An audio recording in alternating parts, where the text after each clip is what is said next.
bismillaahi raxmaani raxiim assalaamu calaykum waraxmatullaahi wabarakaatuhu kulanti wacan oo wanaagsan daawadayaal meel kastoo aad dunida ka joogtaan ku soo dhowaada barnaamijka arrimaha siyaasadda warqaad oo xilliyadan oo kale aynu idiin soo gudbino islamarkaana aynu ku falaqayno arrimaha siyaasadda ee ka taagan Soomaaliya qodobada maanta aynu idin hayno waxa ugu waaweyn gudoomiye mursal oo go'aan cusub ka soo saaray mooshinka madaxweyne Farmaajo kana guuray madaxtooyada Soomaaliya haddaba xaggee ayuu degay maxaase ku qasbay inuu ka guuro filla Soomaaliya wararkii ugu dambeeyay ayaanu idin haynaa oo ku saabsan arrintan tirada xildhibaanada weli ku adkaysanaya mooshinka madaxweynaha natiijada kulamadii ugu dambeeyay ee ka dhacay filla Soomaaliya iyo gudoomiye mursal oo sheegay inuusan laba arrin ka tanaasulayn waxaan kaloo idiin soo gudbin doonaa oo barnaamijka ku daawan doontaan xaggee laga helay saxiixa xildhibaanada sheegay in laga been abuuray wararkii ugu dambeeyay ee arrimaha mooshinka madaxweyne Farmaajo iyo isbedelada ka dhacaya Soomaaliya gaar ahaan Muqdisho ayaanu idinku soo gudbin doonaa barnaamijka ee u diyaar garooba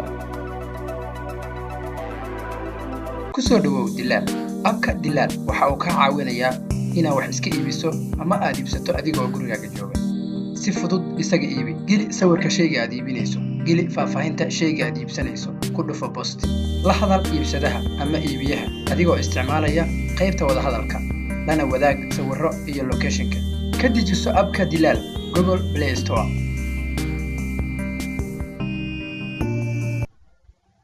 mar kale kulanti wanaagsan daawadayaal waa Arbaco 12ka bisha 12aad ee December sanada 2018 haddii aynu ku bilowno barnaamijka gudoomiyaha golaha shacabka dawladda federaalka Soomaaliya Maxamed Mursal Sheekh Cabdiraxmaan ayaa go'aan cusub ka soo saaray mooshinka madaxweyne Farmaajo xildhibaanada qaar ay ka soo gudbiyeen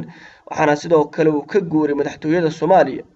gudoomiyaha baarlamaanka dawladda federaalka Soomaaliya ayaa markii ugu horeysay war ka soo saaray mooshinka xilka qaadista ee ka dhanka ah madaxweyne Farmaajo qoraal uu ku saxiixay gudoomiye Mursal ayaa lagu cadeeyay in mooshinka hindisa sharciyeedka ee xilka qaadista madaxweynaha uu qabtay 9 bishan la waafajin doono dastuurka dalka iyo xeeroosaadka qoraalka ayaa Ahmed jawaab ah qoraalkii ka soo baxay xogayaha guud ee golaha shacabka Cabdikariin Buux oo sheegay 14 xildhibaan inay ka laabteen mooshinka madaxweynaha amaba saxiixooda laga been abuuray sida qoraalka uu ku sheegay arrintan ayaa ku soo aadaysa iyadoo gudoomiye Mursal la sheegay 4 cashe la soo dhaafay xayiraad inay ku saarneed madaxtooyada Soomaaliya maanta oo halkaas uu ka soo guurana warkan uu soo saaray waxaana gudoomiyaha golaha shacabka Maxamed Mursal Sheekh Cabdiraxmaan la sheegay si rasmi ah in maanta uu kaga soo guuray xarunta filla Soomaaliya oo markaasi hoy u ahayd ila wareedyo lagu kalsoon yahay ayaa sheegay in gudoomiyaha baarlamaanka Soomaaliya uu degay hotel lagu magacaabo Shabeel oo u dhow garoonka Aadan magaalada Muqdisho arrintan ayaa ka dambeysay khilaafka u dhaxeeya madaxda sare ee dalka oo cirka galay waxaana ay sii kordhinaysaa xiisadda iminka taagan saddexdii maalin ee la soo dhaafay ayaa tiro xildhibaano ka tirsan baarlamaanka Soomaaliya waxay sheegeen in loo diiday hoyga gudoomiyaha baarlamaanka inay booqdaan si ay ula kulmaan arrintani waxay sii xumeynaysaa xiisadda kulul ee u dhaxaysa madaxda sare ee dalka waxaana suurtagal ah in xaalad qaraar ay ka dhalato maadaama gudoomiye Mursal uu sheegay in qatar amni uu kaga guuray filla Soomaaliya hotelka uu degay gudoomiyaha baarlamaanka Maxamed Mursal ayaa waxa gacanta ku hay sida la sheegay ajaanib u dhalatay dalka Kenya haddaba waxa shaki badan la gelinayaa sababta xilligan keentay in gudoomiye Mursal uu ka guuro guriga looga taliyo dalka maadaama uu ka mid yahay madaxda ugu sareysa qaranka Soomaaliya xildhibaan Cabdirasaaq Axmed Maxamed Jindi oo ka mid ah golaha shacabka kana hadlay guuritaanka gudoomiye Mursal waxa uu sheegay inuu degay dhisme ku yaal agaarka xarunta UNDP ee magaalada Muqdisho oo lagu magacaabo Shabeel xildhibaan Jindi ayaa ku sheegay sababta uu guuray gudoomiye Mursal inay tahay qatar dhinaca amnigiisa la xiriirta waxa uu intaas ku daray in mas'uuliin ka tirsan dawladda Soomaaliya ay amnigiisa qatar geliyeen isla markaana qasab ay ka dhigteen oo ka guura filla Soomaaliya sida warka uu yiri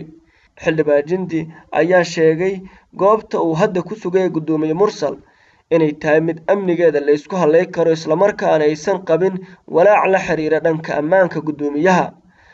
Ma jiro cid ka madax bannaan oo xaqiijinaysa hadalka xildhibaanka ee la xiriirta in amniga gudoomiye Mursal uu halis galay. Muqdisho waxaa weli ka jira khilaaf u dhexeeya golaha shacabka kaas oo ka dhashay mooshin xildhibaanada qaarkood madaxweyne Farmaajo ay kasoo gudbiyeen.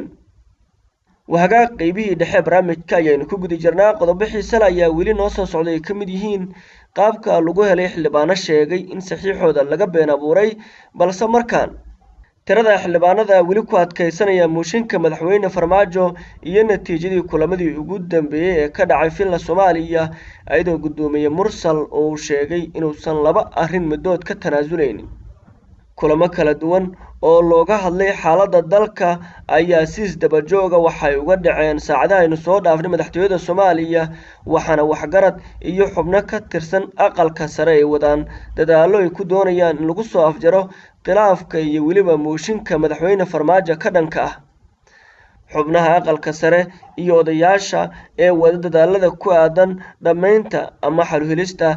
khilaafka guddoonka baarlamaanka iyo weliba mooshinka madaxweyne Farmaajo ayaa lagu soo waramayaa inay ku guuleysteen in qodobada qaar gudoomiye Mursal ay ka dhaadhiciyaan kana qanciyaan in wax kasta wada hadal lagu dhameeyo. saacadii la soo dhaafay waxa dhacay kulamo kala duwan oo looga hadlay xaaladda kacsan ee ka taagan madaxtooyada Soomaaliya. gudoomiye Mursal ayaa u sheegay xubnaha aqalka sare iyo odayaasha uu la kulmay in si xun loola dhaqmay isagoo si gaar ah madaxweyne Farmaajo iyo gudoomiye ku-xigeenadiisa ugu eedeeyay inay ula dhaqmeen qaab aan wanaagsanayn oo hareer marsan habmaamuuskiisa.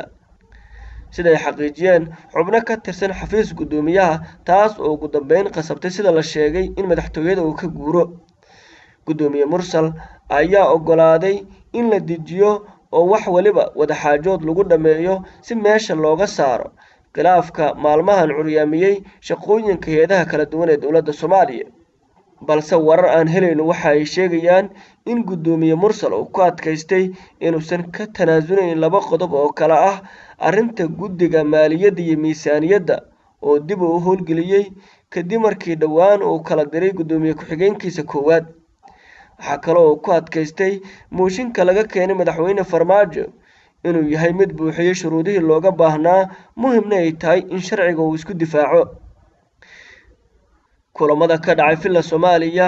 ayaa xoogga lagu saaray sidii xal looga gaari lahaa mooshinka laga gudbiyay madaxweynaha Soomaaliya waxaana xalinta arrintan ku biiray siyaasiyiin xilal sare ka soo qabtay dalka.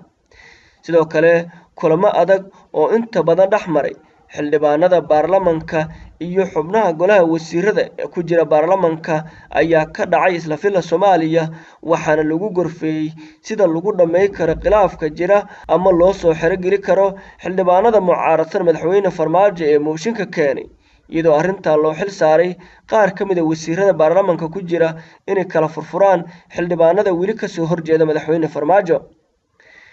warar aan helayno waxa ay sheegayaan in xildhibaanada sida adag ugu taagan mooshinka madaxweyne Farmaajo ay gaarayaan 50 mudane iyadoo inta kale la sheegayo inaan la isku halay karin oo markasta suurtagal ay tahay inay go'aankooda ka laabtaan. xildhibaanada sida adag u riixaya mooshinka ayaa sheegay in xubnaha shaaciyay in laga been abuuray saxiixooda ay ka baqeen cagajugleyn lagu sameeyay balse aysan jirin xildhibaan laga been abuuray. xildhibaanada mucaaradka ayaa sidoo kale waxay yeelanayaan kulamo kala duwan waxaana ay ka tashanayaan sidii aysan u dhici lahayn in la kala dhantaalo. kulamada kala duwan ee isdiidan ayaa sii kordhi kara xiisadda ka dhalatay mooshinka ka dhanka ah madaxweyne Farmaajo waxaase weli socda kala xodxodashada xildhibaanada baarlamaanka. weli daawadayaal warqaad ayaa nagala socotaan qaybihii dhexe barnaamijka ayaynu ku guda jirnaa. kadib markii uu soo shaabaxay mooshinka laga gudbiyay madaxweyne Farmaajo xildhibaano badan oo ka tirsan baarlamaanka Soomaaliya ayaa shaaciyay in laga been abuuray magacyadooda iyo saxiixooda isla markaana aysan qayb ka ahayn mooshinka gudoomiye Mursal loo gudbiyay. arrintaasi ayaa sababtay in xogayaha guud ee baarlamaanka uu soo saaro warqad uu ku cadeynayo inuu buray mooshinka laga gudbiyay madaxweyne Farmaajo maadaama 14 mudan ay sheegeen inaysan mooshinka qayb ka ahayn. xildhibaanada gudbiyey mooshinka ayaa dhankooda arrintaasi ka jawaabay waxaana ay sheegeen inuusan jirin xildhibaan laga been abuuray xildhibaan walbaana uu ka laaban karo mooshinka balse aysan aqbalayn in been kale la sheego xog ay heshay warqaad waxay sheegaysaa in xildhibaanada sheegay in laga been abuuray saxiixooda la adeegsaday mooshin ay hore u saxiixeen isla markaana xildhibaanada qaar ay haayeen mooshinkaasi ayaa ahaa mid la diyaariyey sanad ka hor xilligaas oo la weeraray guriga cabdiraxmaan cabdishakuur warsame markaasna xildhibaano ka tirsan baarlamanku mooshin ay abaabuleen balse uusan noqon mid soo shaacbaxay warqadaha xilligaasi mooshinka lagu saxiixay ayaa la sheegay inay hayeen shakhsiyaad ka mid a kuwa hadda gadaal ka riixaya mooshinka qasabna ka dhigay in tirada ay ku badsadaan sida wararku ay sheegayaan guud ahaan daawadayaal intaas ayaynu kusoo gabagabeynaynaa barnaamijka arrimaha siyaasadda warqaad intaynu mid lamida ku kulmayno nabadgelyo kusoo dhawow warqaad press haddii aad ka heshay muuqaalka fadlan like saar siina share garee haddii aad nagu cusub tahayna subscribe saar si aad u hesho muuqaallo cusub fikirkaadana noogu soo gudbi qaybta commentiga aad baad u mahadsantahay